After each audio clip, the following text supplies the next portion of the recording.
Gagawa po ako ng biko. Iluto ko muna yung asukal.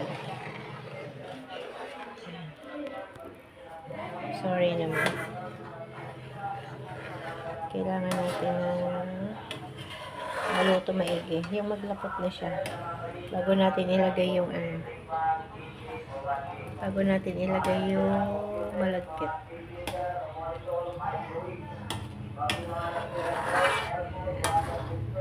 Kita ba? Yan. Pag malapot na siya, pwede na natin ilagay yung para tunaw na tunaw yung asukal.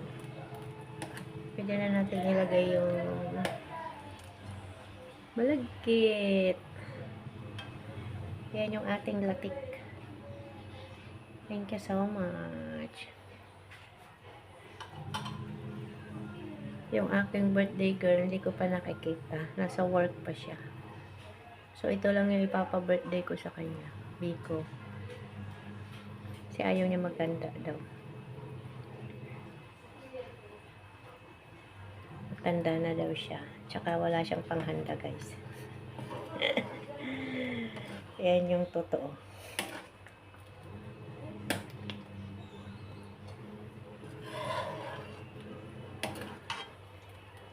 Kaya biko na lang.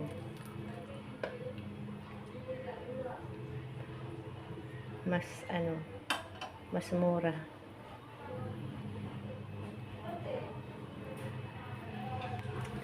Okay. Paano nga pa yung malagkit? Pakilapit. Hirap pala mag-vlog pagka wala kang folder. Wala kang taga-video.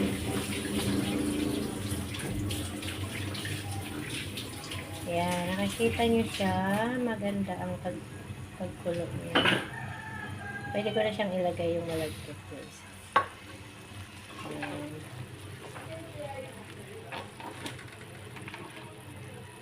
May tutulong sa atin para ilagay malagkit. Nano ko na? Ibuhos mo na lang. Tapos, haluin na lang natin. Dahan-dahan, baka bumigay. Oops!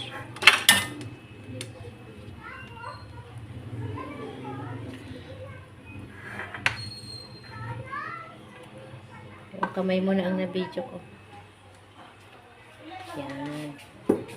Tapos, hahaluin na natin ng halong-halo. Hanggang sa siya.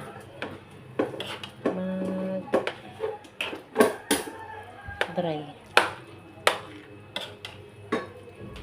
Haluin mo muna.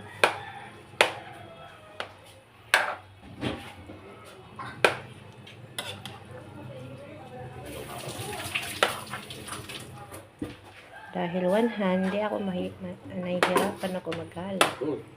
Yan. May tagahalo na tayo. Ayusin mo yung kamay mo para kita yung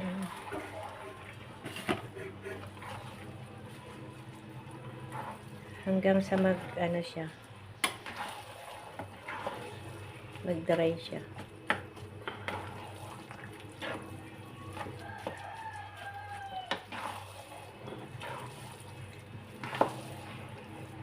Red sugar yung ginamit ko para may kulay. Pero hindi siya matamis naman. Kasi nilagyan ko siya ng asin.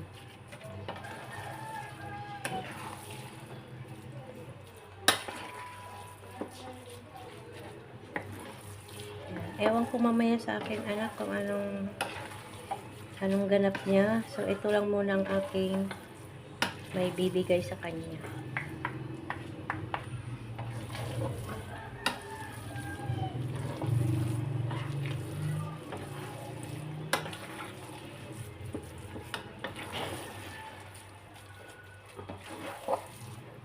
Yan.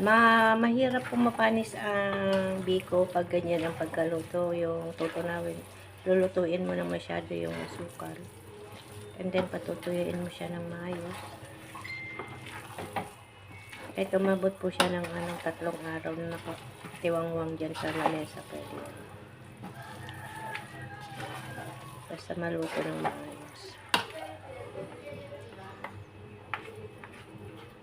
Okay, ano ba yan? In na natin guys para hindi siya basa.